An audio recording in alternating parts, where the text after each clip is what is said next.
Okay, good morning slash good afternoon. It's Mr. Reed coming at you. Okay, today we're going to be talking about intertextuality, continuation from our last couple of classes. And the primary focus of today's lesson is to start engaging with texts that we've been studying in this course and then making some connections to other non-literary text. So, before we get into the actual activity today, I would like you to go ahead and check the slide here that's posted, and that's going to bring you to another slideshow, right? So slides within slides. And just take a quick minute to talk a little bit about what intertextuality is. So the definition is the shaping of a text meaning by another text. Cold, plain, simple, right?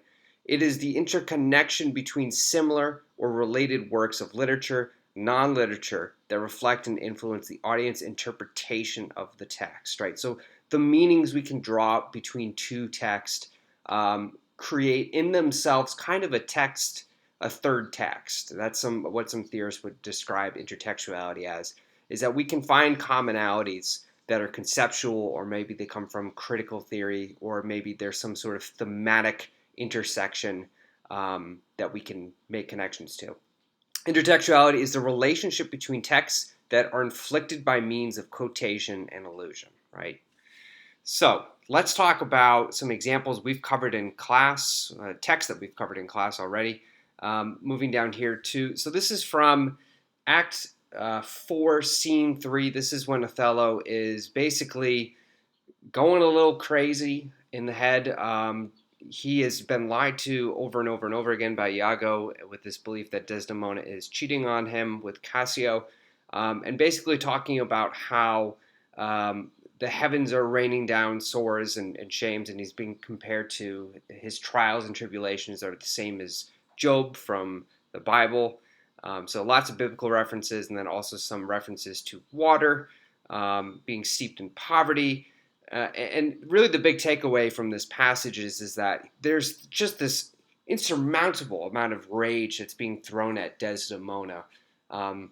Ironically, not worthy of being receiving that much rage, but he's just so upset, and at the same time, at the very end of this passage, he says, "Turn thy complexion there," which shows that there's a little bit of self-awareness of who he is and his identity in quotations there, and that he's angry at Desdemona, but he's also very upset with himself. And then finally, moving on to the second text here. Again, no connection to Othello whatsoever, but this comes from the documentary Fear of Color. So to just kind of talk about the some examples of intertextuality that I found here, I wrote, in this passage, Othello openly and unironically plays into the construct that his white compatriots in Venetian society have established well before the beginning of the play. It's Othello's complexion that has deterred Desdemona from staying committed, and her white privilege that has allowed her to commit infidelity, which has supposedly soiled Othello's reputation as a well-respected general. Okay?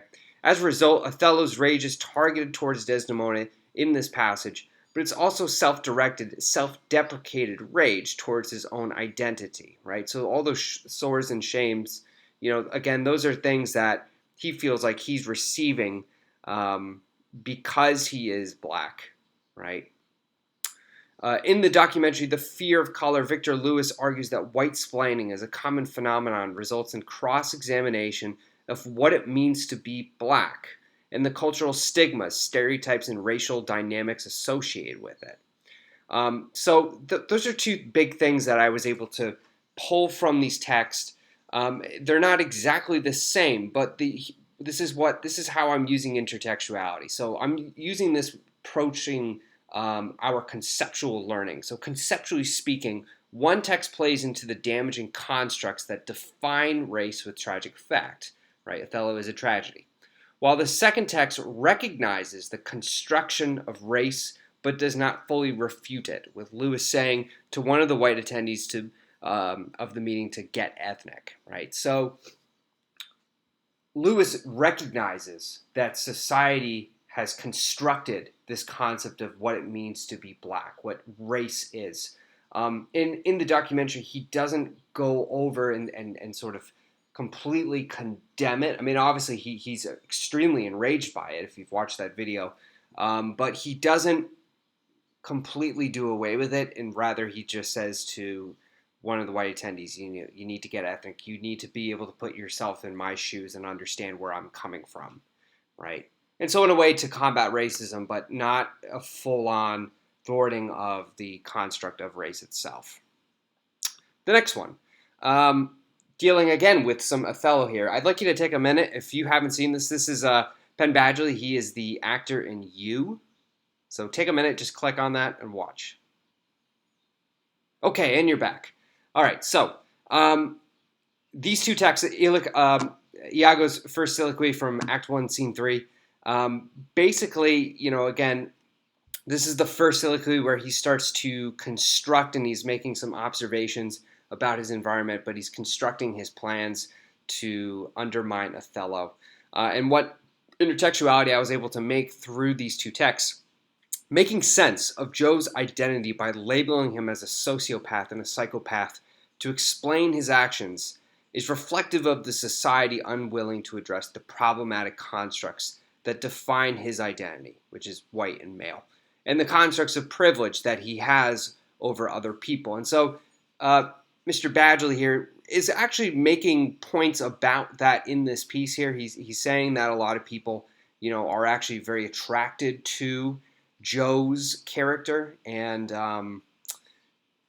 it kind of overlooks a lot of the constructs of identity and sort of the privilege that's associated with that, and that he can get away with murdering women, and people don't really seem, certain people don't really seem to have any issues with that.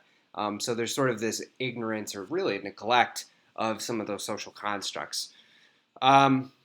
You could also make the argument that he's a byproduct of those problematic constructs, right? So here we're using the structuralist lens to talk more about the construction of race and identity, which is why we label him a sociopath and a psychopath in the first place. So, when we choose to label this character a sociopath or a psychopath, we are sort of engaging full-heartedly, maybe arrogantly, with the construct of privilege and this idea of whiteness. And you can see that when we look at Iago's soliloquy, right? I mean, he's talking about undermining the Moor, right? This is the first time he's making reference to Othello in this using this racial term here. He's talking about undermining some of the people around him, and basically using his stature and his respect as someone who works under Othello to undermine him, right? And thus, when we start talking about this idea of, is he a psychopath, is he a sociopath? I mean, that's fair, but at the same time, are we really paying attention to the construction of his own sense of identity?